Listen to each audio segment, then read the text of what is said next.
ਸਤਨਾਮ ਵਾਹਿਗੁਰੂ ਸਾਹਿਬ ਜੀ।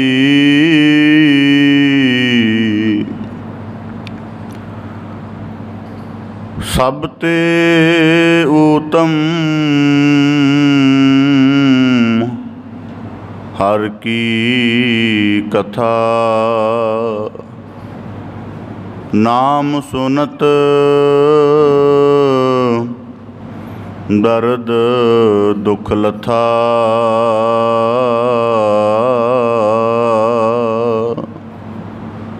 ਕਿ ਨਹੀਂ ਬਨਜਿਆ ਕਾਂਸੀ ਤਾਂਬਾ, ਕਿ ਨਹੀਂ ਲੋਗ ਸੁਪਾਰੀ। ਸੰਤੋ ਬਨਜਿਆ ਨਾਮ ਗੋਬਿੰਦ ਕਾ, ऐसी खेप हमारी। हर के नाम के व्यापारी,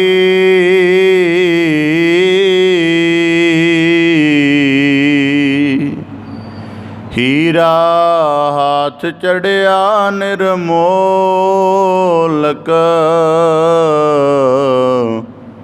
छूट गई संसारी,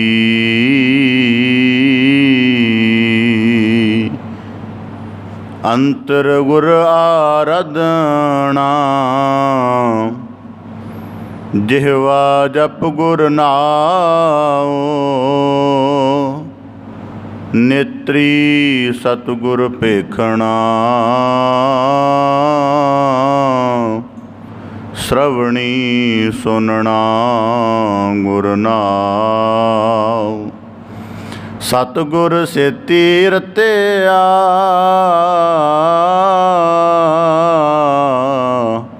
दरगह पाइए ठाव।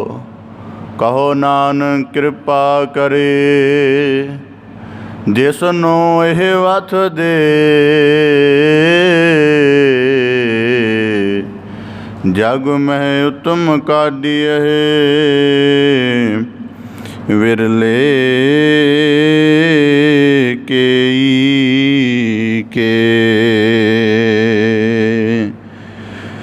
बेसुमार अथाह,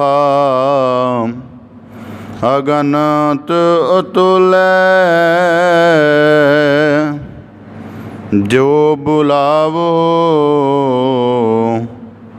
त्यों नानक दास बोले। सतनाम वाहिगुरु साहिब जी। गाथा गूढ़ अपारं, समझणं बिरला जनः। गाथा गूढ़ अपारं, समझणं बिरला जनः। संसार काम तजणं नानक, गोबिंद रमणं साध संगमः। संसार काम तजणं नानक, गोबिंद रमणं साध संगमः। वाहिगुरु जी का खालसा, वाहिगुरु जी की फतेह। धन धन सतगुरु गुरु गरीब निवाज पतित पावन भगत वशल किरपा निध दया निध गुण निध करुणा निध सतगुरु श्री गुरु ग्रंथ साहिब जी दीन दयाल पातशाह, तिन्हां दी अपार मेहरमत है, अथाह बख्शिश है, अपार तरस है, असगाह करुणा है, जो सतगुरु साहिब जी ने सानू सब नूं सतसंगत रूप दे विच अपनी पावन पवित्र हजूरी विच जुड़ बैठण दा बल उद्यम अध्यात्मिक प्रेरणा बख्शिश करके सानू अपने जीवन की सब तो अमोलक कार कमाउण दा बल बख्शिया है, अवसर प्रदान किया है। बड़े सुभाग्यशाली हाँ।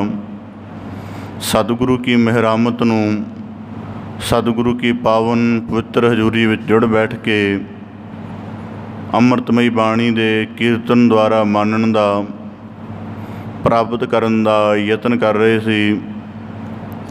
सतगुरु साहिब जी बाणी दे अंतर्गत बख्शिश करते हैं, सब ते उत्तम हर की कथा, नाम सुनत दर्द दुख लथा।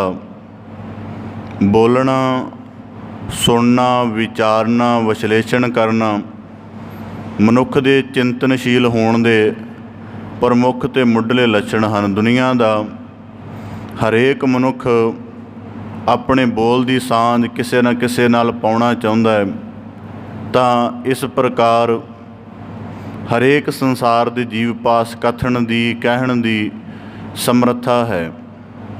पर जो कहा जाता है वो बहुती बारी मनुख केंद्रित हुंदा है, जां मनुख के जिहड़े कुछ गुण अवगुण हैं उन्हां उपर केंद्रित हुंदा है। मनुख के कहण की उचाई उस सिरजणहार दे तक नहीं पहुँचती ते ना मनुख ऐसा यतन करता है। उदाहरण वजों निंदिया के तल ते चर्चा करनी होवे, हज़ारां अवगुण खुद भी घड़ घड़ के गिना देवेगा जिहड़े अगले विच नहीं भी हैं। पर जदों उही गल नूं सिफत सलाह के रूप विच कर दईए तां जिसे ही बुद्धि दे नाल अवगुणा घड़ घड़ के दसदा मनुख, उही बुद्धि गुणा के कथन वेले जिहड़ी है कमज़ोर पै जाती है। उही कल्पना जिहड़े तरह तरह के अवगुणा नूं कल्प के उहदे वाक बना रही सी, उही कल्पना फिर बड़ी सीमित जी उडारी वाली हो जाती है तो मनुख की कहनी कथनी छोटी रह जाती है। तो गुरु साहब जी ने फिर इसे निर्णय ते सानू साडे अध्यात्मिक मार्ग की आदर्शकता साडे सामने रखदियां बख्शिश की। सब ते उत्तम हर की कथा।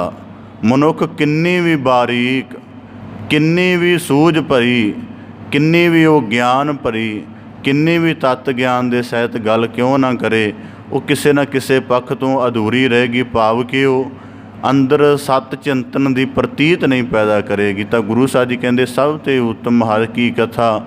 उत्तम उही है जिहदे विच अकाल पुरख परमेश्वर की हस्ती का बोध होवे, उहदी व्यापकता तो मनुख जाणू होवे, ते इहदे श्रवण करन दे नाल ही दर्द दुख लथा। क्योंकि जदों परमेश्वर की हस्ती नूं कथा द्वारा जान के उहदा हाजरा हजूर अभ्यास करेगा, उदों ही जीवन दे विच जिहड़े दुखां दे पੱਧਰ जिहड़े हन वो बिनस जाणगे ते मनुख दा जीवन सहजमई सुखमई आत्मक आनंद भरिया हो जाएगा। सो आप जी बड़े सुभाग्यशाली हो। सतगुरु की कृपा सदका पावन बाणी की लड़ीवार व्याख्या नाल जुड़न दा यतन करिए जी। पावन बाणी की लड़ीवार व्याख्या प्रारंभ करन तो पहला बड़े अदब सहित उचारण करो जी। सतनाम श्री वाहिगुरु साहिब जी। गाथा गूढ़ अपारं समझणं बिरला जनह। धन सतगुरु गुरु अर्जन देव साहिब जी तिन्हां दी पावन रसना तो उचारण बाणी महला पंजवां गाथा दे लड़ीवार श्लोकां की आप जी व्याख्या श्रवण करन दा निर्मल यतन कर रहे हो।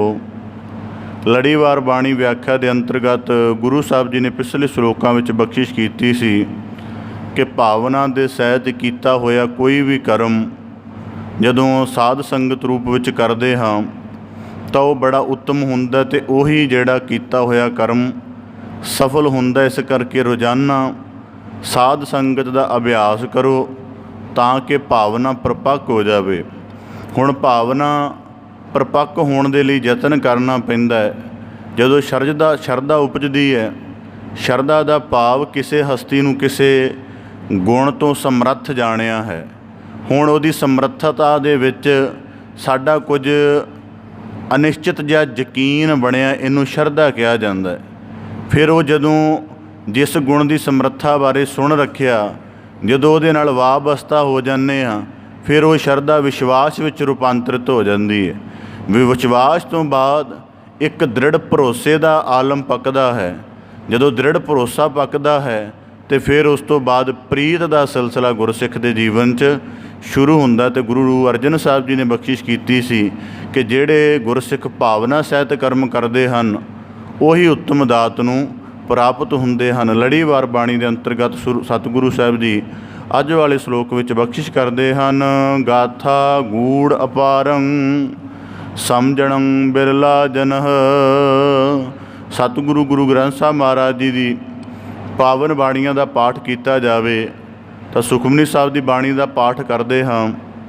ਪਾਵਨ ਬਾਣੀ ਦੇ ਪ੍ਰਵਾਹ ਦੇ ਵਿੱਚ ਸੁਖਮਨੀ ਸਾਹਿਬ ਸ਼ਬਦ ਮਿਲਦਾ ਹੈ।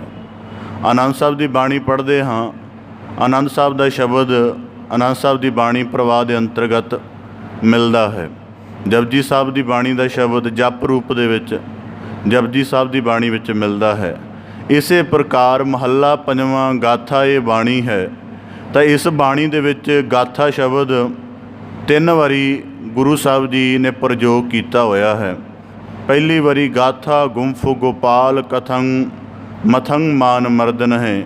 ਤਾਂ ਦੂਜੇ ਸ਼ਲੋਕ ਦੁਆਰਾ ਗਾਥਾ ਗੂੜ ਅਪਾਰੰ ਸਮਝਣੰ ਬਿਰਲਾ ਜਨਹ। ਅਤੇ ਤੀਜੀ ਵਾਰੀ ਗਾਥਾ ਗਾਵੰਤ ਨਾਨਕ ਪੱਬਿਅੰ ਪਰਾ ਪੂਰਬਣਹ। ਹੁਣ ਗੁਰੂ ਸਾਹਿਬ ਜੀ ਅੱਜ ਦੇ ਸ਼ਲੋਕ ਦੁਆਰਾ ਬਖਸ਼ਿਸ਼ ਕਰ ਰਹੇ ਹਨ। ਗਾਥਾ ਭਾਵ ਕਿ ਅਕਾਲ ਪੁਰਖ ਦੀ ਕਥਾ ਬੜੀ ਗੂੜ ਹੈ ਔਰ ਇਤਨੀ ਗੂੜ ਹੈ ਅਪਾਰੰ ਅਤ ਬਾਰੀਕ ਹੈ, ਅਤ ਸੂਖਸ਼ਮ ਹੈ, ਪਰ ਉਸ ਤੋਂ ਬਾਅਦ ਅਪਾਰ ਵੀ ਹੈ। ਸਮਝਣੰ ਬਿਰਲਾ ਜਨ। ਤਾਂ ਗੁਰੂ ਸਾਹਿਬ ਜੀ ਕਹਿੰਦੇ ਵਿਰਲੇ ਜਨ ਇਸ ਅਕਾਲ ਪੁਰਖ ਪਰਮੇਸ਼ਰ ਦੀ ਕਥਾ ਨੂੰ ਬੁੱਝਦੇ ਸਮਝਦੇ ਅਤੇ ਜਾਣਦੇ ਹਨ। ਤਾਂ ਗੁਰੂ ਸਾਹਿਬ ਜੀ ਅੱਜ ਦੇ ਸ਼ਲੋਕ ਦੁਆਰਾ ਇਹ ਬਖਸ਼ਿਸ਼ ਕਰ ਰਹੇ ਹਨ। ਗਾਥਾ ਗੂੜ ਅਪਾਰੰ ਸਮਝਣੰ ਬਿਰਲਾ ਜਨਹ ਕਿ ਪਰਮੇਸ਼ਰ ਦੀ ਇਕੱਥ ਕਥਾ ਬੜੀ ਗੂੜ ਹੈ, ਬੜੀ ਅਪਾਰ ਹੈ। ਉਸ ਨੂੰ ਸਮਝਣਾ ਵਿਰਲੇ ਜਨਾਂ ਦੇ ਮਨੁੱਖਾਂ ਦਾ ਕਰਮ ਹੈ। ਹੁਣ ਇਸ ਵਾਕ ਨੂੰ ਵਿਚਾਰਕ ਨੁਕਤੇ ਤੋਂ ਥੋੜ੍ਹਾ ਗਹੁ ਨਾਲ ਵਾਚਣ ਦਾ ਯਤਨ ਕਰੀਏ। ਜਦ ਵੀ ਅਸੀਂ ਦੁਨੀਆ ਭਰ ਦੇ ਧਰਮ ਗ੍ਰੰਥਾਂ ਦੇ ਪਾਠ ਕਰਦੇ ਹਾਂ, ਦੁਨੀਆ ਭਰ ਦੇ ਜਿਤਨੇ ਧਰਮ ਗ੍ਰੰਥ ਹਨ, ਸਨਾਤਨ ਮਤ ਦੇ ਹਨ, ਈਸਾਈਅਤ, ਇਸਲਾਮ, ਜਿਤਨੇ ਵੀ ਹਨ, ਹਰੇਕ ਦੇ ਅੰਦਰ ਇਤਿਹਾਸ 'ਤੇ ਕੇਂਦਰਿਤ ਜਿਹੜਾ ਬਿਰਤਾਂਤ ਹੈ, ਬਹੁਤ ਜ਼ਿਆਦਾ ਇਤਿਹਾਸ 'ਤੇ ਕੇਂਦਰਿਤ ਬਿਰਤਾਂਤ ਹੈ। ਬਾਈਬਲ ਪੜ੍ਹ ਲਈ ਜਾਵੇ, ਈਸਾ ਮਸੀਹ ਦਾ ਸਮੁੱਚਾ ਜੀਵਨ ਦਾ ਇਤਿਹਾਸ ਹੈ, ਨਿਊ ਟੈਸਟਾਮੈਂਟ ਅਤੇ ਓਲਡ ਟੈਸਟਾਮੈਂਟ। ਇਸੇ ਕੁਰਾਨ ਦੇ ਵਿੱਚ ਵੀ ਇਸ ਤਰ੍ਹਾਂ ਦਾ ਬੜਾ ਜ਼ਿਕਰ ਹੈ। ਹੋਰ ਪੁਰਾਣ ਆਦਿਕ ਪੜ੍ਹ ਲਏ ਜਾਣ ਤਾਂ ਕੇਵਲ ਬਹੁਤ ਘੱਟ ਐਸੇ ਧਰਮ ਗ੍ਰੰਥ ਹਨ ਜਿਨ੍ਹਾਂ ਦੇ ਅੰਦਰ ਪਰਮੇਸ਼ਰ ਦੀ ਆਵਾਜ਼ ਕੀਤੀ ਗਈ, ਨਿਰੋਲ ਪਰਮੇਸ਼ਰ ਦੀ। ਸਤਿਗੁਰੂ ਗੁਰੂ ਗ੍ਰੰਥ ਸਾਹਿਬ ਮਹਾਰਾਜ ਜੀ ਦੀ ਬਾਣੀ ਦੇ 36 ਬਾਣੀਕਾਰ ਹੋਏ ਨੇ। ਕੁਝ 35 ਮੰਨਦੇ ਨੇ, ਕੁਝ 34 ਵੀ ਮੰਨਦੇ ਨੇ, ਵੱਖੋ ਵੱਖ ਨਿਰਣਾ ਹੈ। 36 ਬਾਣੀਕਾਰ ਦੇ ਬਾਵਜੂਦ ਕਿਸੇ ਬਾਣੀਕਾਰ ਦੇ ਜੀਵਨ ਦਾ ਬਿਉਰਾ ਬਾਣੀ 'ਚੋਂ ਨਹੀਂ ਮਿਲਦਾ। ਕਿਸ ਭਗਤ ਨੇ ਕਿੱਥੇ ਉਹਦਾ ਜਨਮ ਹੋਇਆ ਹੈ, ਕਿਹੜੀ ਉਹਨੇ ਮਨੁੱਖਤਾ ਦਾ ਕਲਿਆਣ ਕੀਤਾ ਹੈ, ਕਿਸ ਪ੍ਰਕਾਰ ਉਹਦਾ ਜੀਵਨ ਬਸਰਿਆ, ਗੁਰਬਾਣੀ 'ਚ ਆਪ ਜੀ ਨੂੰ ਕਿਸੇ ਵੀ ਬਾਣੀਕਾਰ ਦਾ ਇਹ ਬਿਉਰਾ ਨਹੀਂ ਮਿਲੇਗਾ। ਨਿਰੋਲ ਪਰਮੇਸ਼ਰ ਦੀ ਗੱਲ। ਗੁਰੂ ਨਾਨਕ ਗੁਰੂ ਗ੍ਰੰਥ ਸਾਹਿਬ ਜੀ ਦੇ ਪ੍ਰਕਾਸ਼ ਤੋਂ ਪਹਿਲਾਂ ਅਨੇਕਾਂ ਧਰਮ ਗ੍ਰੰਥ ਮਨੁੱਖਤਾ ਨੂੰ ਪ੍ਰਕਾਸ਼ ਦੇਣ ਲਈ ਹੋਂਦ ਵਿੱਚ ਆਏ, ਪਰ ਸਮਾਂ ਪਾ ਕੇ ਉਹਨਾਂ ਦੇ ਉੱਪਰ ਜਿਹੜੀ ਅਵਤਾਰ ਕੇਂਦਰਿਤ, ਗੁਰ ਕੇਂਦਰਿਤ ਜਿਹੜੀ ਕਥਾ ਬਿਰਤਾਂਤ ਹੈ, ਉਹਦਾ ਵਿਸਥਾਰ ਵੱਧ ਗਿਆ ਅਤੇ ਪਰਮੇਸ਼ਰ ਦੀ ਗੱਲ ਥੋੜ੍ਹੀ ਘਟ ਗਈ। ਤਾਂ ਗੁਰੂ ਗ੍ਰੰਥ ਸਾਹਿਬ ਮਹਾਰਾਜ ਜੀ ਦੀ ਸਭ ਤੋਂ ਵੱਡੀ ਉਪਮਾ ਇਹ ਵੀ ਹੈ ਕਿ ਗੁਰੂ ਗ੍ਰੰਥ ਸਾਹਿਬ ਮਹਾਰਾਜ ਜੀ ਦੇ ਵਿੱਚ ਇਤਿਹਾਸ ਕੇਂਦਰਿਤ ਗੱਲ ਕੋਈ ਨਹੀਂ ਮਿਲਦੀ। ਜੇ ਮਿਲਦੀ ਹੈ ਤਾਂ ਉਹਦਾ ਵੀ ਕੋਈ ਆਪਣਾ ਇੱਕ ਵੱਡਾ ਅਧਿਆਤਮਿਕ ਅਰਥ ਹੈ। ਤਾਂ ਗੁਰੂ ਸਾਹਿਬ ਜੀ ਬਖਸ਼ਿਸ਼ ਕਰ ਰਹੇ, ਗਾਥਾ ਪਰਮੇਸ਼ਰ ਦੀ ਕਥਾ ਬੜੀ ਗੂੜ ਹੈ। ਬੜੀ ਗੂੜ ਦਾ ਭਾਵ ਕਿ ਜਿੱਥੇ ਜਾ ਕੇ ਮਨ ਦੀ ਕਲਪਨਾ ਮੁੱਕ ਜਾਂਦੀ ਹੈ, ਜਿੱਥੇ ਜਾ ਕੇ ਬੁੱਧੀ ਦਾ ਤਾਣ ਮੁੱਕ ਜਾਂਦਾ ਹੈ, ਜਿੱਥੇ ਜਾ ਕੇ ਮਨੁੱਖ ਦੇ ਚਿੰਤਨ ਦੀ ਸਮਰੱਥਾ ਮੰਦ ਪੈ ਜਾਂਦੀ ਹੈ, ਜਿੱਥੇ ਜਾ ਕੇ ਰਾਗੀ ਦਾ ਗਾਇਨ ਵੀ ਥੱਕ ਜਾਂਦਾ ਹੈ, ਉੱਥੋਂ ਅੱਗੇ ਜਾ ਕੇ ਵੀ ਪਰਮੇਸ਼ਰ ਦੀ ਕਥਾ ਚੱਲਦੀ ਰਹਿੰਦੀ। ਇਸ ਕਰਕੇ ਨਾ ਇੱਕ ਦਸਮ ਪਾਤਸ਼ਾਹ ਦੇ ਵਾਕ ਹਨ, ਰਾਮ ਕਥਾ ਜੁਗ ਜੁਗ ਅਟਲ ਸਭ ਕੋਈ ਭਾਖਤ ਨੇ। ਤਾਂ ਗੁਰੂ ਸਾਹਿਬ ਜੀ ਕਹਿੰਦੇ ਗਾਥਾ। ਹੁਣ ਕਿਸੇ ਮਨੁੱਖ ਦੀ, ਕੋਈ ਬੜਾ ਸੰਪੰਨ ਮਨੁੱਖ ਹੈ, ਬੜੇ ਵੱਡੇ ਰੁਤਬੇ 'ਤੇ ਪਹੁੰਚ ਗਿਆ ਹੈ, ਉਹਦਾ ਜੀਵਨ ਬੜਾ ਸੰਘਰਸ਼ ਭਰਿਆ ਰਿਹਾ ਹੈ। ਉਹਦੇ ਜੀਵਨ ਦੀ ਰੋਜ਼ਾਨਾ ਹਰੇਕ ਮਤਲਬ ਮੰਨ ਲਓ ਕਿ ਉਹਦੇ ਰੋਜ਼ਾਨਾ ਜੀਵਨ ਦੀ ਇੱਕ ਘਟਨਾ ਬਣਦੀ ਹੋਵੇ, ਤਾਂ ਆਖਰ ਵੀ ਜਦੋਂ ਉਹਦੇ ਜੀਵਨ ਦੀ ਗੱਲ ਨੂੰ ਕਹਿਣਾ ਹੋਵੇਗਾ ਤਾਂ ਇੱਕ ਸਮਾਂ ਆਏਗਾ ਜਦੋਂ ਉਸ ਬੰਦੇ ਦੇ ਬਾਰੇ ਪੂਰਾ ਕਿਹਾ ਜਾ ਸਕੇਗਾ। ਜਿਵੇਂ ਕਈ ਆਟੋਬਾਇਓਗ੍ਰਾਫੀ ਲਿਖਦੇ ਨੇ, ਖੁਦ ਲਿਖਦੇ ਨੇ, ਜਾਂ ਉਹਦੇ ਬਾਰੇ ਕੋਈ ਦੂਜੇ ਲਿਖ ਦਿੰਦੇ ਨੇ, ਤਾਂ ਉਹਦੇ ਸਮੁੱਚੇ ਜੀਵਨ ਦਾ ਬਿਆਨ ਹੋ ਜਾਂਦਾ। ਮਨੁੱਖ ਦੇ ਜਨਮ ਤੋਂ ਲੈ ਕੇ ਉਹਦੇ ਮਰਨ ਤੱਕ ਵਿਚਲਾ ਸਾਰੇ ਜੀਵਨ ਤੋਂ ਜਾਣੂ ਹੋ ਜਾਂਦਾ ਹੈ। ਪਰ ਪਰਮੇਸ਼ਰ ਦੇ ਸੰਬੰਧ ਵਿੱਚ ਐਸਾ ਅਕਾਲ ਪੁਰਖ ਦੇ ਸੰਬੰਧ ਵਿੱਚ ਨਾ ਕਿਹਾ ਜਾ ਸਕਦਾ, ਨਾ ਚਿਤਵਿਆ ਜਾ ਸਕਦਾ ਹੈ। ਜਪਜੀ ਸਾਹਿਬ ਦੀ ਬਾਣੀ ਅਸੀਂ ਰੋਜ਼ਾਨਾ ਪੜ੍ਹਦੇ ਹਾਂ।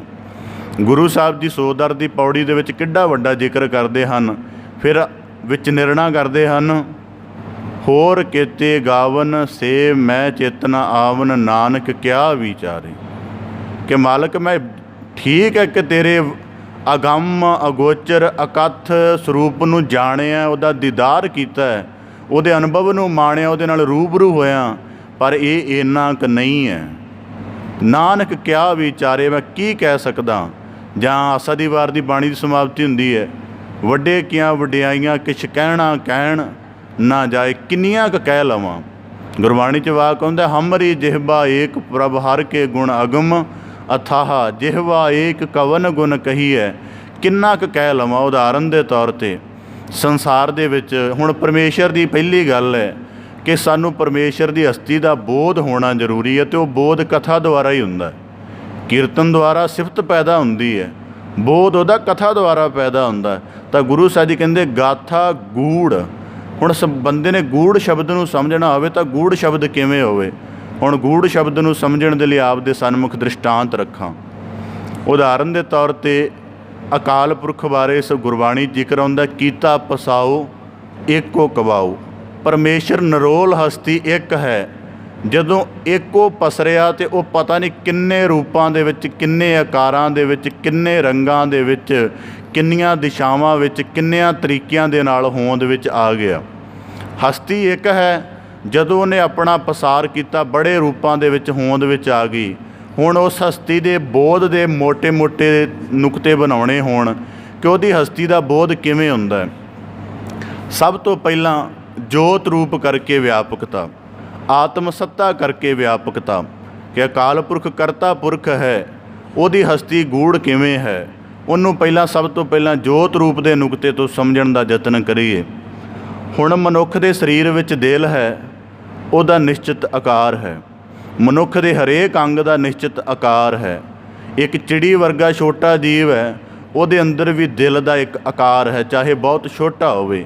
ਪਰ ਇਹੀ ਪਰਮੇਸ਼ਰ ਦੀ ਆਤਮ ਜੋਤ ਸੱਤਾ ਜਿੱਥੇ ਹਾਥੀ ਵਰਗੇ ਵੱਡੇ ਜੀਵ ਦੇ ਵਿੱਚ ਵਿਆਪਕ ਹੈ, ਉੱਥੇ ਕੀੜੀ ਵਰਗਾ ਜੀਵ ਉਹਦੇ ਵਿੱਚ ਵੀ ਵਿਆਪਕ ਹੈ। ਕੀੜੀ ਤਾਂ ਫਿਰ ਨਜ਼ਰ ਆਉਂਦੀ ਹੈ, ਜਿਹੜਾ ਵਰਤਮਾਨ ਸਮੇਂ ਦੇ ਵਿੱਚ ਕੋਈ ਇਸ ਤਰ੍ਹਾਂ ਦਾ ਮਹਾਮੀਰੀਆ ਦੇ ਪ੍ਰਭਾਵ ਵਾਲਾ, ਮਹਾਮਾਰੀ ਦੇ ਪ੍ਰਭਾਵ ਵਾਲਾ ਜੀਵਾਣੂ ਚੱਲ ਰਿਹਾ, ਉਹਦੀ ਹਸਤੀ ਦੇਖਣ ਵਿੱਚ ਵੀ ਨਹੀਂ ਆਉਂਦੀ, ਪਰ ਉਹਦੇ ਅੰਦਰ ਵੀ ਜੀਵੰਤ ਕਿਰਿਆ ਚੱਲ ਰਹੀ ਹੈ। ਤਾਂ ਗੁਰੂ ਸਾਹਿਬ ਜੀ ਕਹਿੰਦੇ ਜੋਤ ਰੂਪ ਕਰਕੇ ਮਾਲਕ ਤੇਰੀ ਕਥਾ ਨੂੰ ਬੁੱਝਣਾ ਹੋਵੇ ਤਾਂ ਤੇਰਾ ਸਰੂਪ, ਤੇਰੀ ਮਹਿਮਾ ਇੱਥੇ ਆ ਕੇ ਬੁੱਧੀ ਚਕਰਾ ਜਾਂਦੀ ਹੈ। ਅੱਜ ਇਸ ਸੰਬੰਧ ਦੇ ਵਿੱਚ ਡਾਕਟਰ ਕਹਿ ਰਹੇ ਨੇ, ਉਹ ਕਹਿ ਰਹੇ ਨੇ ਕਿ ਇਸ ਅੱਖ ਦੇ ਨਾਲ ਦੇਖਿਆ ਹੀ ਨਹੀਂ ਜਾ ਸਕਦਾ, ਔਰ ਇਸ ਤੋਂ ਬਾਅਦ ਉਹਨੂੰ ਮਿਲਣਾ ਹੋਵੇ ਤਾਂ ਕਈ ਬਰੀਕ ਇਕਾਈਆਂ ਘੜਨੀਆਂ ਪੈਂਦੀਆਂ ਨੇ। ਬਰੀਕ ਇਕਾਈਆਂ ਦਾ ਮਤਲਬ 0 ਪੁਆਇੰਟ ਪਾ ਕੇ, 0 ਪਾ ਕੇ, ਦਸ਼ਮਲਵ ਪਾ ਕੇ, ਤਾਂ ਅੱਗੇ ਕਈ ਜ਼ੀਰੋਆਂ ਪਾ ਕੇ, ਫਿਰ ਬੜੀਆਂ ਜ਼ੀਰੋਆਂ ਪਾ ਕੇ 1 ਲਿਖ ਦਿੱਤਾ ਜਾਂਦਾ ਹੈ। ਮਤਲਬ ਕਿ ਜਿਵੇਂ 1% ਦਾ ਕਰੋੜਵਾਂ ਹਿੱਸਾ ਕਿੰਨਾ ਬਾਰੀਕ ਚੱਲਦਾ ਦੇਖੋ। ਤਾਂ ਗੁਰੂ ਸਾਹਿਬ ਜੀ ਕਹਿੰਦੇ ਜੇ ਜੋਤ ਰੂਪ ਤੋਂ ਮਾਲਕ ਤੇਰੀ ਰਚਨਾ ਨੂੰ ਬੁੱਝਣਾ ਹੋਵੇ ਕਿ ਉਹ ਜੀਵ ਜਿਹੜਾ ਨਜ਼ਰ ਨਹੀਂ ਆ ਰਿਹਾ, ਉਹਦੇ ਅੰਦਰ ਵੀ ਤੂੰ ਜੀਵੰਤ ਜੀਵਨ ਦੀ ਹੋਂਦ ਪਾਈ ਹੋਈ ਹੈ। ਕਿਆ ਕਮਾਲ ਦਾ ਆਸ਼ਚਰਜ ਕਿਰਤ ਹੈ। ਗੁਰੂ ਸਾਹਿਬ ਜਦੋਂ ਕਹਿੰਦੇ ਨਾ ਕਿ ਵਾਹ ਵਾਹ ਸੱਚੇ ਪਾਤਸ਼ਾਹ ਤੂੰ ਸੱਚੀ ਨਾਈ, ਅਤੇ ਇਹਦਾ ਮਤਲਬ ਹੈ ਗੁਰੂ ਸਾਹਿਬ ਜੀ ਉਹ ਕਿਸੇ ਸਧਾਰਨ ਜਾਂ ਇੱਕ ਕਵੀ ਨੂੰ ਅਨੁਭਵ 'ਚੋਂ ਨਹੀਂ ਕਹਿ ਰਹੇ। ਗੁਰੂ ਸਾਹਿਬ ਜੀ ਸਮੁੱਚੀ ਪਰਮੇਸ਼ਰ ਦੀ ਰਚਨਾ ਦੇ ਨਾਲ ਇੱਕ ਸੁਰ ਹੋ ਗਏ ਨੇ।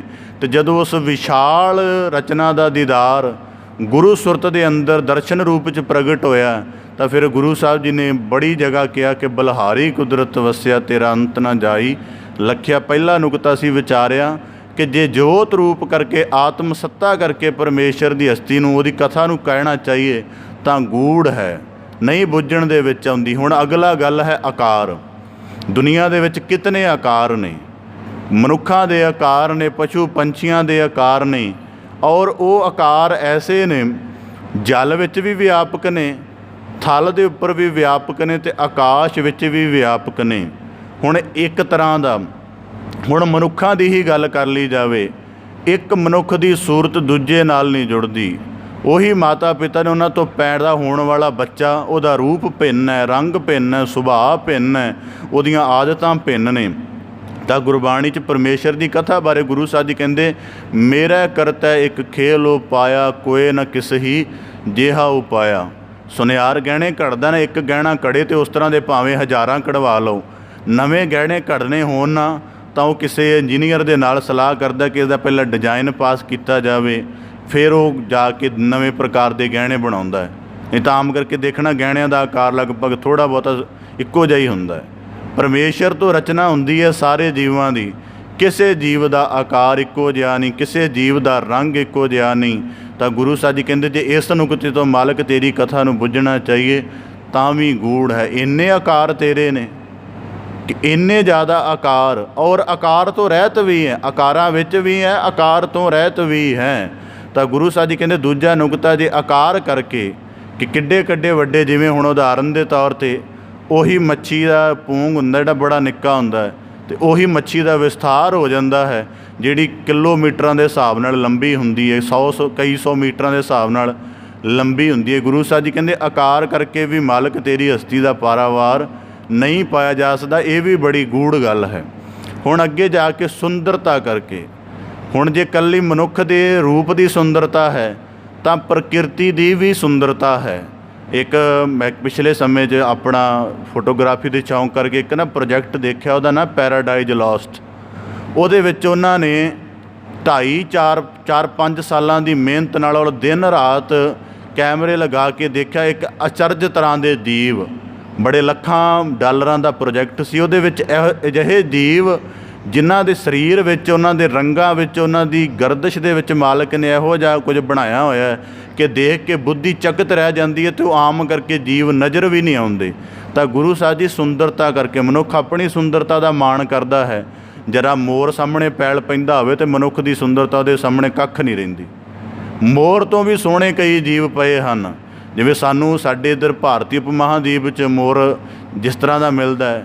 ਕਈ ਥਾਵਾਂ 'ਤੇ ਮੋਰ ਐਸੇ ਹਨ ਸੁਨਹਿਰੀ ਖੰਭਾਂ ਵਾਲੇ ਹਨ, ਕਈ ਥਾਵਾਂ 'ਤੇ ਐਸੇ ਹਨ ਉਹ ਚਿੱਟੇ ਰੰਗਾਂ ਦੇ ਪੰਖਾਂ ਵਾਲੇ ਹਨ।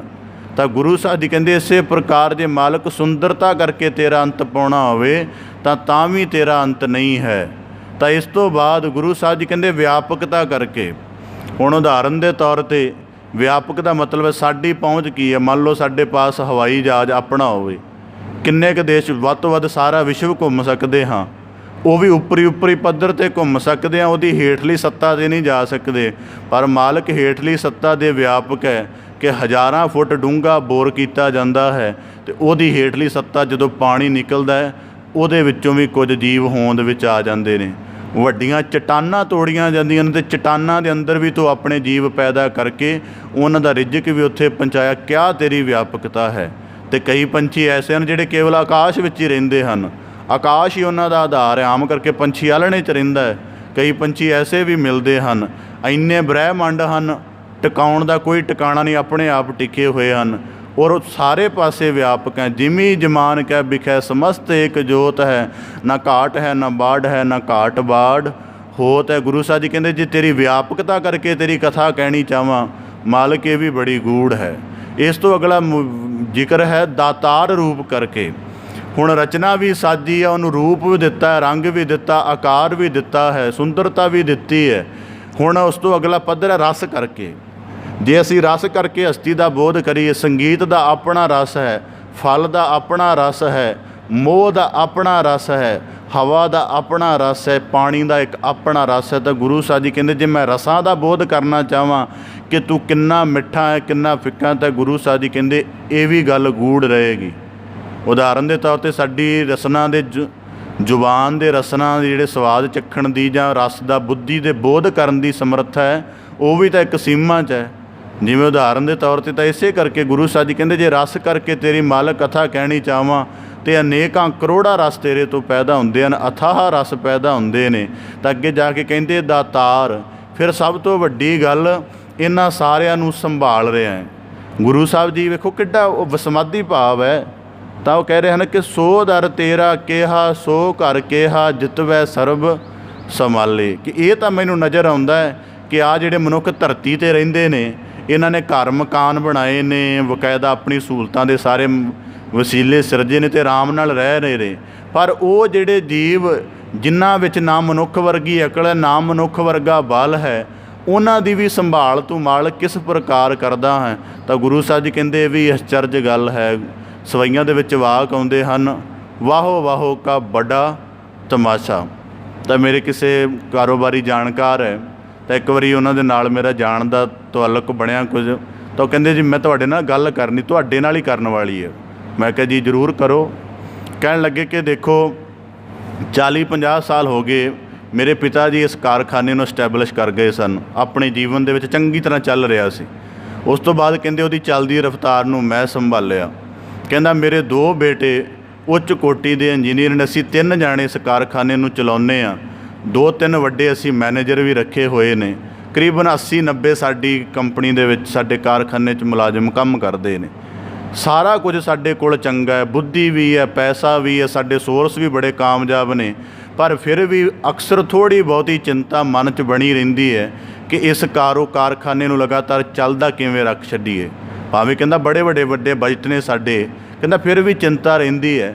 ਤਾਂ ਮੈਂ ਇੱਕ ਛੋਟਾ ਜਿਹਾ ਕਾਰਖਾਨਾ ਚਲਾਉਣਾ, ਤਾਂ ਅਸੀਂ 3 ਵੱਡੇ ਸક્ષਮ ਹੁੰਦਿਆਂ ਆਇਆ ਵੀ ਇਸ ਚਿੰਤਾ ਵਿੱਚ ਰਹਿੰਦੇ ਹਾਂ। ਤਾਂ ਮੈਂ ਕਈ ਵਾਰੀ ਕਹਿੰਦਾ ਇਸ ਗੱਲ ਤੋਂ ਸੁਭਾਵਿਕ ਅਕਾਲ ਪੁਰਖ ਦਾ ਚਿੰਤਨ ਕਰਦਾ, ਇੰਨੀ ਵੱਡੀ ਰਚਨਾ, ਇੰਨੇ ਅਣਗਿਣਤ ਜੀਵ ਰਚੇ, ਫਿਰ ਹਰੇਕ ਜੀਵ ਦਾ ਰਿਜ਼ਕ, ਉਹਦੇ ਜੀਵਨ ਦੀ ਕਾਰ, ਉਹਦੇ ਜੀਵਨ ਦੀ ਭਟਕਣ, ਉਹਦੇ ਜੀਵਨ ਦੀ ਤਲਾਸ਼, ਸਾਰਾ ਕੁਝ ਬਣਾਇਆ, ਉਹ ਕਿੱਡਾ ਵੱਡਾ ਪ੍ਰਬੰਧਕ ਹੋਏਗਾ। ਕਹਿੰਦਾ ਮੈਂ ਇਸ ਗੱਲ ਤੋਂ ਵੀ ਚਕਿਤ ਰਹਿੰਦਾ ਹਾਂ। ਤਾਂ ਗੁਰੂ ਸਾਹਿਬ ਜੀ ਕਹਿੰਦੇ ਗਾਥਾ ਗੂੜ ਅਪਾਰ, ਫਿਰ ਦਾਤਾਰ ਰੂਪ ਕਰਕੇ ਕਿ ਫਿਰ ਸਾਰੀ ਸ੍ਰਿਸ਼ਟੀ ਨੂੰ ਸੁੰਦਰ ਵੀ ਬਣਾਉਣਾ ਹੈ। ਕੇਵਲ ਰੂਪ ਰੰਗ ਆਕਾਰ ਨਹੀਂ ਦੇ ਦਿੱਤਾ, ਉਹਨੂੰ ਸੁੰਦਰ ਵੀ ਬਣਾਉਣਾ, ਉਹਨੂੰ ਚਲਾਉਣਾ ਵੀ ਹੈ। ਫਿਰ ਰਿਜ਼ਕ ਦਾ ਆਹਾਰ ਵੀ ਦੇ ਰਿਹਾ ਹੈ। ਵਿਸ਼ਟਾ ਦੇ ਕੀੜੇ ਵਰਗੇ ਨੂੰ ਵੀ ਰਿਜ਼ਕ ਦਾ ਆਹਾਰ ਮਿਲ ਰਿਹਾ ਹੈ।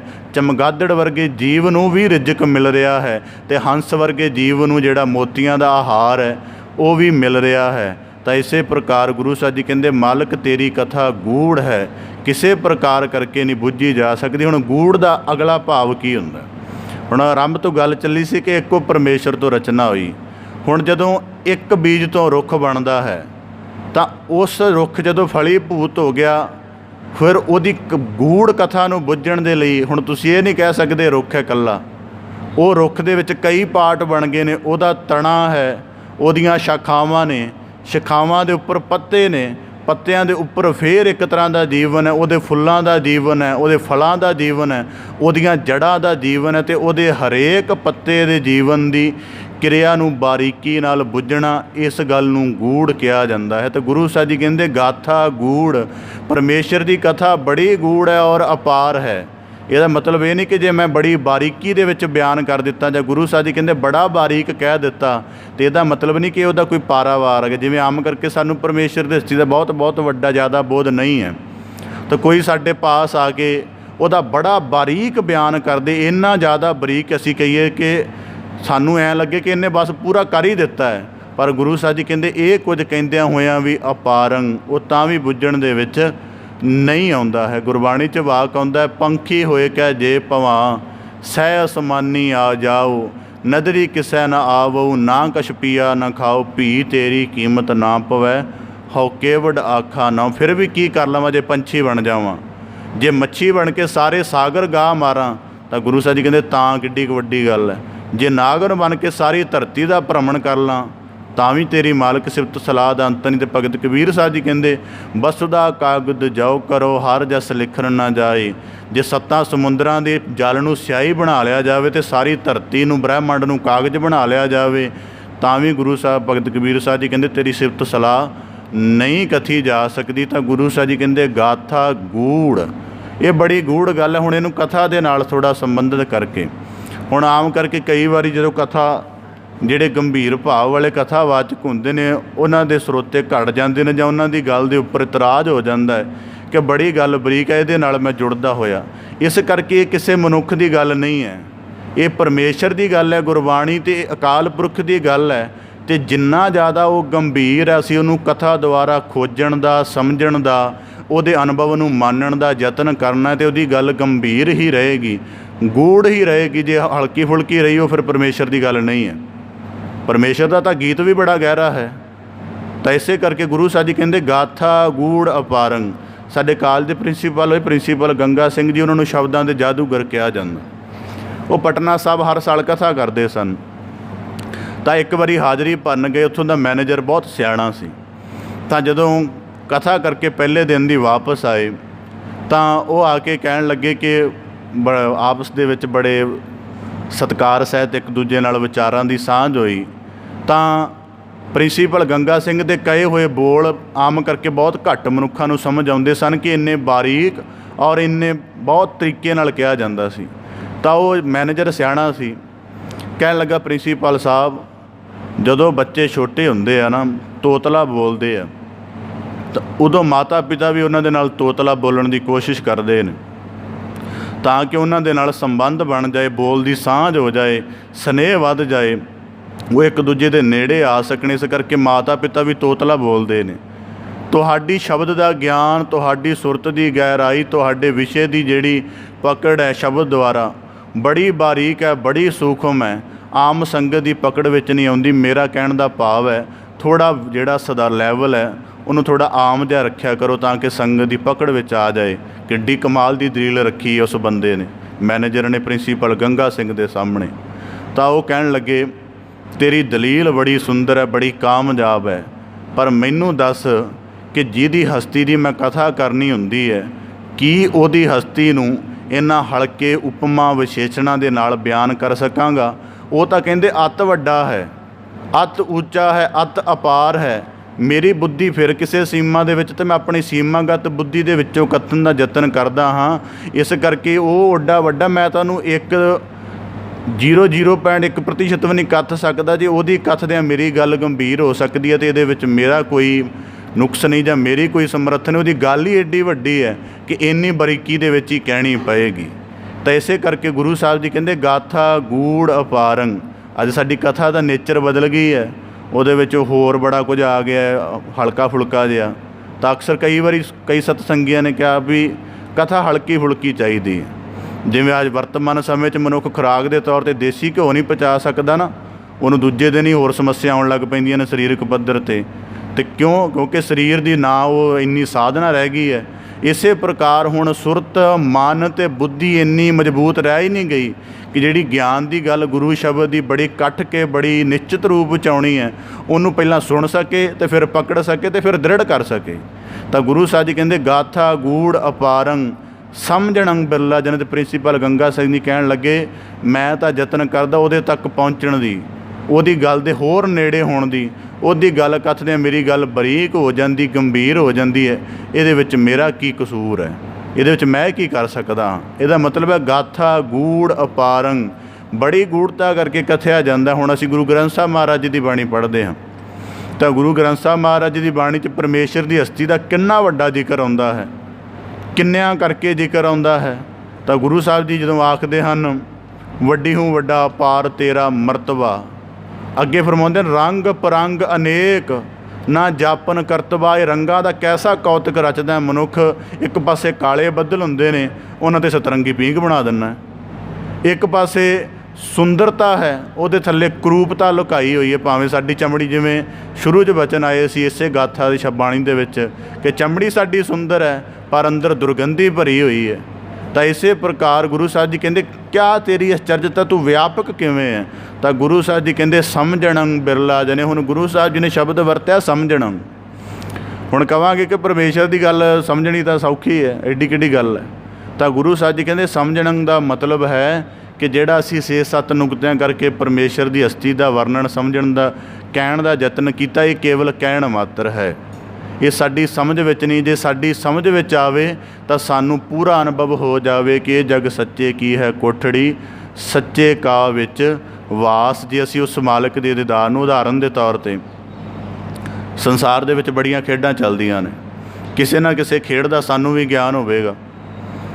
ਕੇਵਲ ਉਦਾਹਰਨ ਦੇ ਤੌਰ 'ਤੇ ਫੁੱਟਬਾਲ, ਹਾਕੀ ਆਦਿ ਗੇਮਾਂ ਨੇ ਜਾਂ ਸ਼ਤਰੰਜ ਗੇਮ ਹੈ, ਕੇਵਲ ਉਹਦੀ ਚਿੱਤਰ ਦੇਖ ਲੈਣਾ ਕਿ ਜੀ ਇਹ ਕਿਵੇਂ ਖੇਡਦੇ ਨੇ, ਕੀ ਇਹਦੇ ਨਿਯਮ ਨੇ, ਕਿਸੇ ਸਪੋਰਟਸ ਕਿਤਾਬ ਦੇ ਵਿੱਚ ਉਹਦੇ ਨਿਯਮ ਪੜ੍ਹ ਲੈਣੇ, ਸਾਰਾ ਕੁਝ ਉਹਦੇ ਜੀ ਕੀ ਉਹਦੇ ਸਾਰਾ ਕੁਝ ਸਾਵਧਾਨੀਆਂ ਹੁੰਦੀਆਂ ਨੇ।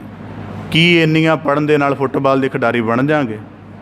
ਨਹੀਂ ਬਣਾਂਗੇ। ਜਦੋਂ ਗਰਾਊਂਡ ਦੇ ਵਿੱਚ ਉਤਰ ਕੇ ਅਭਿਆਸ ਕਰਾਂਗੇ, ਫਿਰ ਉਸ ਖੇਡ ਦਾ ਆਪਣੇ ਸਰੀਰ ਦੇ ਨਾਲ ਅਨੁਭਵ ਹੋਏਗਾ, ਉਹਦੇ ਵਿੱਚ ਮਨ ਦੀ ਜਿਹੜੀ ਕੇਂਦਰਤਾ ਉਹ ਬਣਾਉਣੀ ਪਏਗੀ, ਫਿਰ ਜਾ ਕੇ ਸਮਝ ਆਏਗੀ ਕਿ ਇਹ ਖੇਡ ਕਿਤਨੀ ਵਿਖਮ ਹੈ। ਪਰਮੇਸ਼ਰ ਦੀ ਹਸਤੀ ਦਾ ਬਿਆਨ ਕਰਨ ਵਾਲੇ ਬੜੇ ਨੇ, ਸਾਰਾ ਸੰਸਾਰ ਹੀ ਕੱਥ ਰਿਹਾ ਹੈ, ਪਰ ਉਹਨੂੰ ਸਮਝਣ ਦਾ ਭਾਵ ਉਹਨੂੰ ਜੀਵੰਤ ਅਭਿਆਸ ਕਰਨ ਵਾਲਾ, ਉਦਾਹਰਨ ਦੇ ਤੌਰ 'ਤੇ ਜੀਵੰਤ ਅਭਿਆਸ ਕਰਨ ਵਾਲੇ ਕਿੰਨੇ ਹਨ।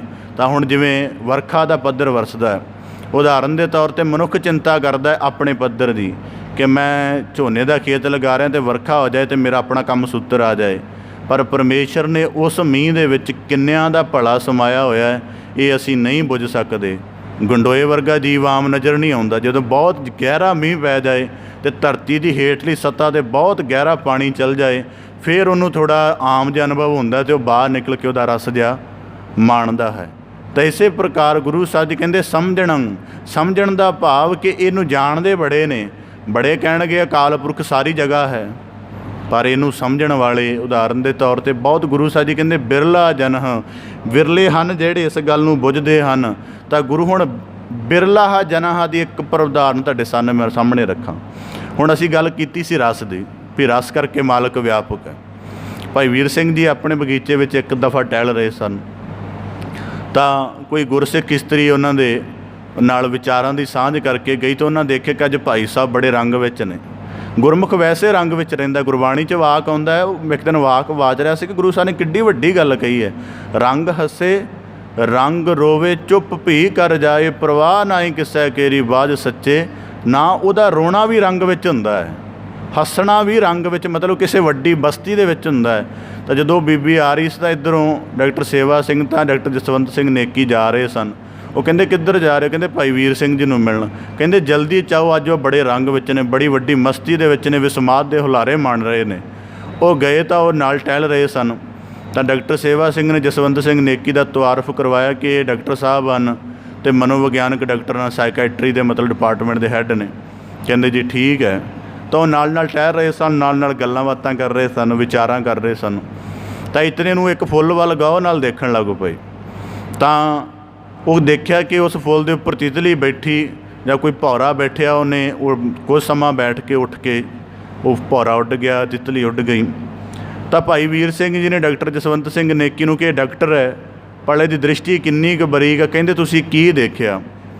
ਡਾਕਟਰ ਜਸਵੰਤ ਸਿੰਘ ਨੇਕੀ ਨੇ ਕਹਿੰਦਾ ਇੱਕ ਸੁੰਦਰਤਾ ਦਾ ਭਾਵ ਤਿਤਲੀ, ਇੱਕ ਸੁੰਦਰਤਾ ਨੇ ਦੂਜੀ ਸੁੰਦਰਤਾ ਭਾਵ ਫੁੱਲ ਨੂੰ ਛੋਹਿਆ, ਉਹਦੇ ਵਿੱਚੋਂ ਰਸ ਲਿਆ, ਉਹਦੇ ਵਿੱਚੋਂ ਆਨੰਦ ਮਾਣਿਆ ਅਤੇ ਉੱਡ ਗਈ। ਭਾਈ ਵੀਰ ਸਿੰਘ ਜੀ ਕਹਿਣ ਲੱਗੇ ਦ੍ਰਿਸ਼ਟੀ ਚੰਗੀ ਹੈ, ਪਰ ਦਵੈਸ਼ ਦੇ ਵਿੱਚ ਹੈ, ਦਵੰਦ ਵਿੱਚ ਹੈ। ਦਵੰਦ ਦਾ ਮਤਲਬ ਕਿ ਚੀਜ਼ ਦੀ ਇੱਕ ਸੁਰਤਾ ਨਹੀਂ ਬਣ ਰਹੀ, ਸੁੰਦਰਤਾ ਨੂੰ ਵੱਖਰਾ ਮੰਨਿਆ ਜਾ ਰਿਹਾ। ਤਿਤਲੀ ਦੀ ਸੁੰਦਰਤਾ ਨੂੰ ਅਤੇ ਫੁੱਲ ਦੀ ਸੁੰਦਰਤਾ ਨੂੰ ਵੱਖਰਾ ਮੰਨਿਆ ਜਾ ਰਿਹਾ। ਭਾਈ ਵੀਰ ਸਿੰਘ ਜੀ ਕਹਿੰਦੇ ਮੇਰੇ ਦ੍ਰਿਸ਼ਟੀਕੋਣ ਅਨੁਸਾਰ ਪਤਾ ਕੀ ਗੱਲ ਹੈ, ਆਪੇ ਰਸੀਆ ਆਪ ਰਸ ਆਪੇ ਰਾਵਣ ਹਾਰ। ਤਾਂ ਗੁਰੂ ਸਾਹਿਬ ਜੀ ਕਹਿੰਦੇ ਸਮਝਣੰ ਬਿਰਲਾ ਜਨਹ, ਗੱਲਾਂ ਤਾਂ ਵਾਪਰਦੀਆਂ ਨੇ ਆਲੇ ਦੁਆਲੇ ਦੇ ਵਿੱਚ ਬੜੀਆਂ, ਪਰ ਇਹਨੂੰ ਸਮਝਣ ਵਾਲਾ ਅਤੇ ਉਹਨੂੰ ਹੰਡਾਉਣ ਵਾਲੇ ਬਿਰਲੇ ਹਨ। ਅਕਾਲ ਪੁਰਖ ਦੀ ਵਿਆਪਕਤਾ ਦੀ ਗੱਲ ਅਸੀਂ ਸਾਰੇ ਕਰਦੇ ਹਾਂ, ਪਰ ਇਹਦੀ ਵਿਆਪਕਤਾ ਨੂੰ ਹੰਡਾਉਣ ਵਾਲੇ ਬੁਰੇ ਨੇ, ਬਹੁਤ ਘੱਟ ਨੇ। ਤਾਂ ਗੁਰੂ ਸਾਹਿਬ ਜੀ ਕਹਿੰਦੇ ਸਮਝਣੰ ਬਿਰਲਾ ਜਨਹ, ਵਿਰਲੇ ਹਨ ਜਿਹੜੇ ਇਸ ਗੱਲ ਨੂੰ ਬੁੱਝਦੇ ਹਨ। ਤਾਂ ਗੁਰੂ ਸਾਹਿਬ ਜੀ ਇਸੇ ਪ੍ਰਕਾਰ ਹੁਣ ਇਸੇ ਬੁੱਝਣ ਦੀ ਪ੍ਰਕਿਰਿਆ ਹੈ ਕਿ ਭਾਈ ਕਨ੍ਹਈਆ ਜੀ ਨੇ ਪਰਮੇਸ਼ਰ ਦਾ ਗੁਣ ਰੱਖਿਆ ਕਿ ਉਹ ਦੁਸ਼ਟਾਂ ਉੱਪਰ ਵੀ ਦਇਆ ਕਰਦਾ, ਉਹਨਾਂ ਨੂੰ ਵੀ ਰਿਜ਼ਕ ਦਿੰਦਾ ਹੈ। ਇਹ ਪਰਮੇਸ਼ਰ ਦਾ ਵੱਡਾ ਗੁਣ ਹੈ। ਇਸ ਗੁਣ ਨੂੰ ਸਮਝਿਆ ਭਾਈ ਕਨ੍ਹਈਆ ਜੀ ਨੇ, ਅਤੇ ਭਾਵੇਂ ਇੱਕ ਨੁਕਤੇ ਤੋਂ ਜਿਹੜੇ ਮੁਗਲ ਸਿਪਾਹੀ ਨੇ, ਤੁਰਕ ਸੈਨਿਕ ਨੇ, ਉਹਨਾਂ ਦੇ ਵਿਰੋਧੀ ਨੇ, ਪਰ ਪਰਮੇਸ਼ਰ ਦਾ ਗੁਣ ਸਮਝ ਕੇ ਆਪਣੇ ਅੰਦਰ ਉਤਾਰਿਆ ਹੈ। ਅਤੇ ਜਿਹਨੂੰ ਦੁਸ਼ਮਣ ਕਿਹਾ ਜਾਂਦਾ ਹੈ, ਉਹਨੂੰ ਵੀ ਪਾਣੀ ਅਤੇ ਮੱਲਮ ਦੇ ਨਾਲ ਫੀਡ ਕਰ ਰਹੇ ਨੇ। ਸਮਝਣੰ ਬਿਰਲਾ ਜਨ ਹੈ। ਤਾਂ ਗੁਰੂ ਸਾਹਿਬ ਜੀ ਕਹਿੰਦੇ ਵਿਰਲੇ ਹਨ ਜਿਹੜੇ ਸਮਝਦੇ ਹਨ। ਉਦਾਹਰਨ ਦੇ ਤੌਰ 'ਤੇ ਬੜੇ ਵਿਸ਼ਿਆਂ ਦਾ ਸਾਨੂੰ ਗਿਆਨ ਹੋ ਸਕਦਾ ਹੈ। ਉਦਾਹਰਨ ਦੇ ਤੌਰ 'ਤੇ ਕਿਸੇ ਦੇ ਨਾਲ ਕੈਲੀਗ੍ਰਾਫੀ ਦੀ ਗੱਲ ਚੱਲ ਰਹੀ ਸੀ ਤਾਂ ਮੇਰਾ ਕਿ ਨਿਕਟਵਰਤੀ ਕਹਿ ਰਿਹਾ ਸੌਖੀ ਗੱਲ ਹੈ। ਮੈਂ ਕਿਹਾ ਜਦੋਂ ਪੈਨ ਦਾ ਹੋਲਡ ਪੜ੍ਹ ਕੇ ਉਹਨੂੰ ਟੇਢਾ ਮੇਢਾ ਕਰਨਾ ਪੈਂਦਾ ਫਿਰ ਹੀ ਪਤਾ ਲੱਗਦਾ ਕੈਲੀਗ੍ਰਾਫੀ ਕਿੰਨੀ ਬਾਰੀਕ ਕਲਾ ਹੈ। ਤਾਂ ਗੁਰੂ ਸਾਹਿਬ ਜੀ ਕਹਿੰਦੇ ਸਮਝਣ। ਹੁਣ ਜਿੰਨਾ ਚਿਰ ਇਹਦੇ ਅਨੁਭਵ ਵਿੱਚ ਨਹੀਂ ਉਤਰਾਂਗੇ, ਜਿੰਨਾ ਚਿਰ ਇਹਦੇ ਅਨੁਭਵ ਵਿੱਚ ਉਤਰਨ ਦੇ ਲਈ ਸਾਰਾ ਦਿਨ ਹੀ ਸਾਧਨਾ ਕਰਨੀ ਪਏਗੀ। ਜੋ ਵੀ ਆਲੇ ਦੁਆਲੇ ਦੇ ਵਿੱਚ ਵਾਪਰਿਆ ਹੈ, ਤਾਂ ਉਦਾਹਰਨ ਦੇ ਤੌਰ 'ਤੇ ਰਿਜ਼ਕ ਦੀ ਗੱਲ ਚੱਲੀ, ਦੇਖ ਕਿਤੇ ਵੱਡਾ ਕੀੜਾ ਮਰ ਜਾਏ ਨਾ, ਦੇਖੋ ਕਦੇ ਕੋਈ ਛੋਟਾ ਜਿਹਾ ਜੀਵ ਥੋੜ੍ਹਾ ਵੱਡਾ ਜਿਹਾ ਮਰ ਜਾਏ, ਹਜ਼ਾਰਾਂ ਕੀੜੀਆਂ ਦਾ ਰਿਜ਼ਕ ਬਣ ਜਾਂਦਾ ਹੈ। ਮਤਲਬ ਉਹ ਕਿਸੇ ਜੀਵਨ ਨੂੰ ਸਮਾਪਤ ਕਰਕੇ ਦੂਜੇ ਦਾ ਰਿਜ਼ਕ ਬਣਾ ਰਿਹਾ। ਐਡਾ ਵੱਡਾ ਦਾਤਾਰ ਉਹ ਪਰਮੇਸ਼ਰ ਹੈ, ਕਿਆ ਉਹਨੇ ਰਿਜ਼ਕ ਦਾ ਸਿਲਸਿਲਾ ਬਣਾਇਆ ਹੋਇਆ। ਤਾਂ ਇਸੇ ਪ੍ਰਕਾਰ ਗੁਰੂ ਸਾਹਿਬ ਜੀ ਕਹਿੰਦੇ ਆਧਾਰ ਦਾ ਵੀ ਸਿਲਸਿਲਾ ਬਣਾਇਆ ਹੋਇਆ ਹੈ। ਤਾਂ ਇਸੇ ਪ੍ਰਕਾਰ ਗੁਰੂ ਸਾਹਿਬ ਜੀ ਕਹਿੰਦੇ ਸਮਝਣੰ ਬਿਰਲਾ ਜਨਹ, ਵਿਰਲੇ ਹਨ ਜਿਹੜੇ ਇਸ ਵਾਕ ਨੂੰ ਸਮਝਦੇ ਹਨ। ਸੰਸਾਰ ਕਾਮ ਤਜਣੰ ਨਾਨਕ, ਗੋਬਿੰਦ ਰਮਣੰ ਸਾਧ ਸੰਗ ਮਹਤਾ। ਗੁਰੂ ਸਾਹਿਬ ਜੀ ਕਹਿੰਦੇ ਸੰਸਾਰ ਕਾਮ ਤਜਣੰ, ਸੰਸਾਰੀ ਪੱਧਰ 'ਤੇ ਇਸ ਕਰਕੇ ਗੁਰਮੁਖ ਜਾਗੀ ਸੁਰਤ ਵਾਲਾ ਹੋਣਾ ਚਾਹੀਦਾ ਹੈ। ਉਹ ਕਿੱਥੇ ਕੀਰਤਨ ਦਾ ਸੰਗੀਤ ਸੁਣੇ, ਉੱਥੇ ਉਹਨੂੰ ਬੱਦਲਾਂ ਦੀ ਗਰਜਣ ਦਾ ਸੰਗੀਤ ਵੀ ਸੁਣੇ, ਉੱਥੇ ਉਹਨੂੰ ਕੋਇਲ ਦਾ ਸੰਗੀਤ ਵੀ ਸੁਣੇ, ਅਤੇ ਕਾਂ ਦੀ ਆਵਾਜ਼ ਦੇ ਵਿੱਚ ਜਿਹੜੀ ਪਈ ਹੋਈ ਕੁਰੱਖਤਤਾ ਹੈ ਉਹਦਾ ਵੀ ਉਹਨੂੰ ਬੋਧ ਹੋਵੇ। ਤਾਂ ਗੁਰੂ ਸਾਹਿਬ ਜੀ ਕਹਿੰਦੇ ਸੰਸਾਰ ਕਾਮ ਤਜਣੰ। ਅਤੇ ਜਿਹੜੇ ਸਾਧ ਸੰਗ ਵਿੱਚ ਨਿੱਤਾ ਪ੍ਰਤੀ ਜੁੜਦੇ ਹਨ, ਗੋਪਾਲ ਪਰਮੇਸ਼ਰ ਦਾ ਧਿਆਨ ਧਰਦੇ ਹਨ, ਗੁਰੂ ਸਾਹਿਬ ਜੀ ਕਹਿੰਦੇ ਗੋਬਿੰਦ ਰਮਣੰ। ਗੋਬਿੰਦ ਭਾਵ ਕਿ ਆਤਮ ਜੋਤ ਸੱਤਾ ਰੂਪ ਕਰਕੇ ਪ੍ਰਕਾਸ਼ਕ ਹੈ, ਉਹਨੂੰ ਸਾਰਿਆਂ ਰੂਪਾਂ ਕਰਕੇ ਜਾਣਨਾ, ਉਹਨੂੰ ਆਕਾਰ ਕਰਕੇ ਵੀ ਜਾਣਨਾ, ਰਸ ਕਰਕੇ ਵੀ ਜਾਣਨਾ, ਸੁੰਦਰਤਾ ਕਰਕੇ ਵੀ ਜਾਣਨਾ, ਦਾਤਾਰ ਕਰਕੇ ਵੀ ਜਾਣਨਾ, ਵਿਆਪਕ ਕਰਕੇ ਵੀ ਜਾਣਨਾ। ਸਾਰੇ ਪੱਖ ਜਿੰਨੇ ਸਾਡੀ ਬੁੱਧੀ ਦੀ ਸੀਮਾ ਦੀ ਪਕੜ ਵਿੱਚ ਆ ਸਕਦੇ ਹਨ, ਸਾਰਿਆਂ ਪੱਖਾਂ ਤੋਂ ਜਾਣਨਾ, ਉਹਦਾ ਰਮਣ ਕਰਨਾ। ਕਿ ਕਦੀ ਜੇ ਮਨ 'ਚ ਚਾਹ ਪੈਦਾ ਉਹਦੇ ਪਰਮੇਸ਼ਰ ਦੇ ਗੁਣਾਂ ਦਾ ਗਾਇਨ ਕਰ ਲਿਆ। ਤੁਸੀਂ ਦੇਖੋ ਜਦੋਂ ਗੁਰੂ ਸਾਹਿਬ ਬੰਦਗੀ ਕਰਦੇ ਨੇ ਤਾਂ ਉਹ ਸਾਰੀ ਪ੍ਰਕਿਰਤੀ ਨੂੰ ਆਪਣੀ ਬੰਦਗੀ ਦੇ ਵਿੱਚ ਲੈ ਆਉਂਦੇ ਹਨ। ਗੁਰਬਾਣੀ 'ਚ ਕੋਇਲ ਦਾ ਵੀ ਜ਼ਿਕਰ ਆਉਂਦਾ ਹੈ, ਗੁਰਬਾਣੀ ਦੇ ਵਿੱਚ ਪਪੀਹੇ ਦਾ ਵੀ ਜ਼ਿਕਰ ਆਉਂਦਾ, ਮੋਰ ਦਾ ਵੀ ਜ਼ਿਕਰ ਆਉਂਦਾ ਹੈ। ਗੁਰੂ ਸਾਹਿਬ ਜੀ ਕਹਿੰਦੇ ਹਨ, ਗੁਰਬਾਣੀ 'ਚ ਵਾਕ ਆਉਂਦਾ, ਮੋਰੀ ਰੁਣ ਚੁਣ ਲਾਇਆ ਭੈਣੇ ਸਾਵਣ ਆਇਆ। ਬੱਦਲਾਂ ਦਾ ਵੀ ਜ਼ਿਕਰ ਆਉਂਦਾ, ਮੱਛਰ ਦਾ ਵੀ ਜ਼ਿਕਰ ਆਉਂਦਾ ਗੁਰਬਾਣੀ 'ਚ। ਮੱਛਰ ਡੈਂਗਰ ਜੇਵ ਸਾਇਰ ਦੇ ਲੇਰੀ ਬਿਜਲ ਜਿਵੇਂ ਚਮਕੇ, ਤੁਖਾਰੀ ਬਾਣੀ 'ਚ ਵਾਕ ਨੇ। ਮਤਲਬ ਜਦੋਂ ਗੁਰੂ ਸਾਹਿਬ ਦੀ ਬੰਦਗੀ ਆਉਂਦੀ ਹੈ ਉਹਦੇ ਵਿੱਚ ਸਾਰੀ ਕਾਇਨਾਤ ਧੜਕਦੀ ਹੈ, ਸਾਰੀ ਕਾਇਨਾਤ ਦਾ ਸੰਗੀਤ ਪੈਦਾ ਹੁੰਦਾ ਹੈ। ਅਤੇ ਗੁਰਸਿੱਖ ਕਹਿੰਦਾ ਮੈਂ ਬੰਦਗੀ ਕਰ ਰਿਹਾ ਹਾਂ ਤਾਂ ਮੇਰੇ ਨੇੜੇ ਆਹ ਕੁਝ ਨਹੀਂ ਹੋਣਾ ਚਾਹੀਦਾ ਬਿਲਕੁਲ। ਤਾਂ ਗੁਰੂ ਸਾਹਿਬ ਜੀ ਕਹਿੰਦੇ ਇਹ ਸਾਰਾ ਕੁਝ ਇਹ ਕੁਦਰਤ ਦੇ ਵਿੱਚ ਸ਼ਾਮਲ ਹੈ, ਅਤੇ ਕੁਦਰਤ ਦੁਆਰਾ ਹੀ ਉਹਦਾ ਨੂਰ ਪ੍ਰਗਟ ਹੈ। ਤਾਂ ਗੁਰੂ ਸਾਹਿਬ ਜੀ ਕਹਿੰਦੇ ਨਾਨਕ ਆ ਪਾਤਸ਼ਾਹ ਦਿਸੈ ਜਾਹਰਾ, ਇਹ ਜਾਹਰ ਦਿਸਦਾ ਹੈ ਕੁਦਰਤ ਰੂਪ ਦੇ ਵਿੱਚ। ਤਾਂ ਗੁਰੂ ਸਾਹਿਬ ਜੀ ਕਹਿੰਦੇ ਜਿਹੜੇ ਗੋਬਿੰਦ ਪਰਮੇਸ਼ਰ ਦੇ ਗੁਣਾਂ ਦਾ ਰਮਣ ਕਰਦੇ ਹਨ, ਸਾਧ ਸੰਗਤ ਦੇ ਵਿੱਚ ਜੁੜ ਕੇ ਉਹ ਸੰਸਾਰ ਦੀਆਂ ਵਾਸਨਾਵਾਂ ਨੂੰ ਤਿਆਗ ਕੇ ਤਾਂ ਉਹਨੂੰ ਜਿਹੜਾ ਹੈ ਉਹ ਵੱਡਾ ਜੀਵਨ ਜਿਉਂਦੇ ਹਨ। ਮੈਂ ਕਿਸੇ ਦਿਨ ਇੱਕ ਨੁਕਤਾ ਪੜ੍ਹਿਆ, ਬੜਾ ਕਮਾਲ ਦਾ ਸੀ। ਮਹਾਤਮਾ ਬੁੱਧ ਨੂੰ ਕਿਸੇ ਨੇ ਪ੍ਰਸ਼ਨ ਕੀਤਾ ਕਿ ਪਸੰਦ ਕਰਨ ਦੇ ਵਿੱਚ ਤਾਂ ਪ੍ਰੇਮ ਕਰਨ ਦੇ ਵਿੱਚ ਕੀ ਫ਼ਰਕ ਹੈ। ਉਹਨਾਂ ਨੇ ਗੱਲ ਸੁਣਾਈ, ਕਹਿੰਦੇ ਕਿ ਫੁੱਲ ਨੂੰ ਜਿਹੜਾ ਪਸੰਦ ਕਰਦਾ ਹੈ ਉਹ ਤੋੜ ਲੈਂਦਾ ਹੈ, ਅਤੇ ਜਿਹੜਾ ਉਹਨੂੰ ਪ੍ਰੇਮ ਕਰਦਾ ਹੈ ਉਹ ਕਹਿੰਦਾ ਇੱਥੇ ਹੀ ਰਹੇ, ਇਹਦੀ ਸੁਗੰਧੀ ਜਿੰਨੀ ਮੈਨੂੰ ਆ ਗਈ, ਜਿੰਨੀ ਸੁੰਦਰਤਾ ਮੈਂ ਮਾਣ ਲਈ ਠੀਕ ਹੈ, ਬਾਕੀ ਇਹਦੇ ਹੋਰ ਮਾਣ ਲੈਣ, ਉਹਦਾ ਬੇਅਦਬ ਨਹੀਂ ਕਰਦਾ, ਉਹਦਾ ਨੁਕਸਾਨ ਨਹੀਂ ਕਰਦਾ। ਤਾਂ ਗੁਰੂ ਸਾਹਿਬ ਜੀ ਕਹਿੰਦੇ ਜਿਹੜਾ ਗੋਪਾਲ ਪਰਮੇਸ਼ਰ ਦੇ ਗੁਣਾਂ ਦਾ ਅਦਬ ਕਰਦਾ ਹੈ ਉਹ ਫਿਰ ਸੰਸਾਰ ਦੀ ਚਾਹਨਾ ਨਹੀਂ ਰੱਖਦਾ ਕਿ ਮੇਰੇ ਕੋਲ ਆ ਜਾਏ, ਉਹ ਫਿਰ ਕਹਿੰਦਾ ਇਹਨੂੰ ਮਾਣਿਆ ਜਾਵੇ ਬਸ। ਤਾਂ ਜਿਵੇਂ ਕਈ ਵਾਰੀ ਕੁਝ ਸੁੰਦਰਤਾ ਦੀ ਗੱਲ ਹੁੰਦੀ ਹੈ ਅਤੇ ਹਰ ਮਨੁੱਖ ਕਹੇਗਾ ਮੇਰੇ ਘਰ ਵਿੱਚ ਹੋਏ। ਤਾਂ ਗੁਰੂ ਸਾਹਿਬ ਜੀ ਕਹਿੰਦੇ ਗੋਬਿੰਦ ਰਮਣੰ ਸਾਧ ਸੰਗਮੰ, ਪਰਮੇਸ਼ਰ ਦੇ ਗੁਣਾਂ ਦਾ ਚਿੰਤਨ ਔਰ ਬਾਰੀਕ ਚਿੰਤਨ, ਬੜਾ ਬਾਰੀਕ ਚਿੰਤਨ ਜਦੋਂ ਅਸੀਂ ਕਰਦੇ ਹਾਂ ਤਾਂ ਗੁਰੂ ਸਾਹਿਬ ਜੀ ਕਹਿੰਦੇ ਸਮਝਣ ਦੇ ਅਨੁਭਵ ਦੁਆਰਾ ਜਿਨ੍ਹਾਂ ਦਾ ਪੈਦਾ ਹੋ ਜਾਂਦਾ ਹੈ ਉਹ ਫਿਰ ਸੰਸਾਰ ਦੀਆਂ ਕਾਮਨਾਵਾਂ ਵਾਸਨਾ ਨੂੰ ਛੱਡ ਜਾਂਦੇ ਹਨ, ਅਤੇ ਫਿਰ ਅਧਿਆਤਮਿਕ ਜੀਵਨ ਦੇ ਉਚੇਰੇ ਰਸਾਂ ਵਾਲਾ ਜੀਵਨ ਜਿਉਂ ਕੇ ਅਤੇ ਅਕਾਲ ਪੁਰਖ ਦੀ ਕਿਰਪਾ ਬਖਸ਼ਿਸ਼ ਨੂੰ ਮਾਣਦੇ ਹਨ। ਸੋ ਅੱਜ ਦੇ ਸਲੋਕ ਦੁਆਰਾ ਗੁਰੂ ਸਾਹਿਬ ਜੀ ਬਖਸ਼ਿਸ਼ ਕਰਦੇ ਹਨ, ਗਾਥਾ ਗੂੜ ਅਪਾਰੰ, ਪਰਮੇਸ਼ਰ ਦੀ ਕਥਾ ਬੜੀ ਬੇਅੰਤ ਹੈ। ਬੜੇ ਕੱਥ ਰਹੇ ਨੇ, ਬੜੇ ਕੱਥ ਦੇ ਰਹਿਣਗੇ, ਅਤੇ ਬੜੇ ਆਪਣੀ ਬੁੱਧੀ ਦਾ ਤਾਣ ਲਗਾਉਣਗੇ, ਪਰ ਉਹਦੀ ਕਥਾ ਅਗੰਮ ਹੀ ਰਹੇਗੀ। ਪਰ ਗੁਰੂ ਸਾਹਿਬ ਜੀ ਨੇ ਸਾਨੂੰ ਸਾਡੇ ਜੀਵਨ ਦੀ ਸਫਲਤਾ ਦੱਸੀ ਹੈ। ਆਵੋ ਸੰਤ ਪਿਆਰੇ ਹੋ ਅਕਥ ਕੀ ਕਰਹਿ ਕਹਾਣੀ, ਕਿਉਂਕਿ ਬੁੱਧੀ ਹੈ, ਸਮਝ ਹੈ, ਤਾਣ ਹੈ, ਜਿੰਨਾ ਤੁਹਾਡੀ ਪਕੜ ਵਿੱਚ ਆ ਸਕਦਾ ਹੈ। ਜ਼ਰੂਰੀ ਨਹੀਂ ਕਿ ਮੈਨੂੰ ਸਾਰਾ ਸੂਰਜ ਚਾਹੀਦਾ ਹੈ, ਉਹਦੇ ਸੂਰਜ ਦੀ ਇੱਕ ਕਿਰਨ ਦਾ ਪ੍ਰਕਾਸ਼ ਮੇਰੇ ਘਰ ਵਿੱਚ ਆ ਜਾਏ, ਮੇਰਾ ਸਾਰਾ ਘਰ ਰੌਸ਼ਨੀ ਦੇ ਨਾਲ ਭਰ ਜਾਏਗਾ। ਇਸੇ ਕਰਕੇ ਪਰਮੇਸ਼ਰ ਦੀ ਸਿਫਤ ਸਲਾਹ, ਉਹਦੀ ਕਥਾ ਤਾਂ ਕਰਨੀ ਹੈ ਕਿ ਉਹਦੀ ਰਹਿਮਤ ਨਾਲ, ਉਹਦੇ ਗਿਆਨ ਨਾਲ, ਉਹਦੀ ਦਇਆ ਦੇ ਨਾਲ ਸਾਡਾ ਜੀਵਨ ਭਰ ਜਾਏ, ਅਤੇ ਅਸੀਂ ਉਹਦੀ ਰਹਿਮਤ ਨੂੰ ਮਾਣਦੇ ਹੋਏ ਉਹਦਾ ਸ਼ੁਕਰਾਨਾ ਕਰਦੇ ਰਹੀਏ। ਸਤਿਗੁਰੂ ਗੁਰੂ ਅਰਜਨ ਸਾਹਿਬ ਜੀ ਕਿਰਪਾ ਕਰਨ, ਪਾਵਨ ਸ਼ਲੋਕ ਦਾ ਭਾਵ ਉਪਦੇਸ਼ ਸਾਡੇ ਸਾਰਿਆਂ ਦੇ ਹਿਰਦਿਆਂ ਅੰਦਰ ਵਸ ਜਾਏ ਜੀ। ਸਾਰਿਆਂ ਦਾ ਇੱਥੇ ਆਇਆ ਸਫਲਾ ਹੋਵੇ ਜੀ। ਪਾਵਨ ਸ਼ਲੋਕ ਦੀ ਵਿਚਾਰ ਦੀ ਆਪ ਜੀ ਦੇ ਨਾਲ ਸਾਂਝ ਪਾਉਂਦਿਆਂ ਹੋਈਆਂ ਬੇਅੰਤ ਭੁੱਲਾਂ ਦੀ ਖਿਮਾ ਜਾਚਨਾ ਜੀ। ਬੜੇ ਅਦਬ ਸਹਿਤ ਗੱਜ ਕੇ ਫਤਿਹ ਅਰਜ ਕਰੋ ਜੀ। ਵਾਹਿਗੁਰੂ ਜੀ ਕਾ ਖਾਲਸਾ, ਵਾਹਿਗੁਰੂ ਜੀ ਕੀ